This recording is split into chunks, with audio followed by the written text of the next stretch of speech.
सभी की संरचना भले ही अलग हो, लेकिन पेड़ पौधे जीव जंतु सभी में जान होती है और मनुष्यों की तरह भावनाएं भी, जिन्हें वे कभी न कभी दिखाते भी हैं। ऐसा ही किस्सा सागर के खिमलासा से सामने आया है। यहाँ एक गौमाता अपनी भावनाओं को न रोक सकी और अपना ध्यान रखने वाले बुजुर्ग की अंतिम यात्रा में अर्थी के साथ साथ चलती रही। जानकर आप भी चौंक गए ना? चलिए हम आपको पूरी बात बताते हैं। दरअसल खिमलासा में एक बुजुर्ग महीप सिंह यादव का निधन हो गया। सैकड़ों लोग उनकी अंतिम यात्रा का हिस्सा बने, लेकिन सभी के अचरज की सीमा न रही जब सैकड़ों लोगों के साथ साथ एक गाय अंतिम यात्रा में घर से शमशान तक गई। हमारे दादाजी थे जो महीप यादव जी, वो बहुत बड़े गौ सेवक थे।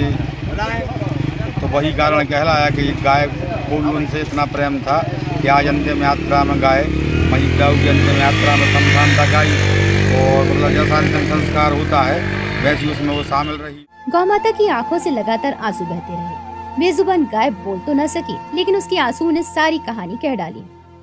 दरअसल महीप दादा मिलनसार थे और पशुओं से बड़ा प्रेम रखते थे।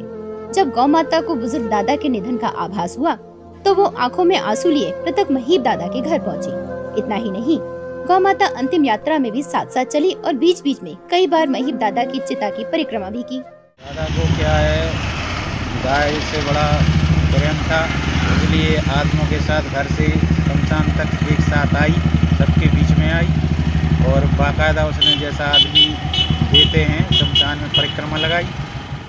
आंखों से झरझर आंसू बहाती गौमाता को वहां मौजूद लोगों ने खूब प्यार दिया। जैसे ही महीप दादा की चिता को अग्नि दी गई, उसके बाद गाय माता सभी लोगों के साथ घर लौट आई। गौ माता के इस कदम की काफी चर्चा हो रही है। कहा जा रहा है कि मृतक और गाय का क्या नाता हो सकता है। ये नाता है प्रेम का, ममता का, मानवता का, अपनत्व का। और जिस तरह से हम अपनी भावनाओं को व्यक्त करते हैं, गौ माता ने भी बुजुर्ग के लिए अपनी भावनाएं व्यक्त की।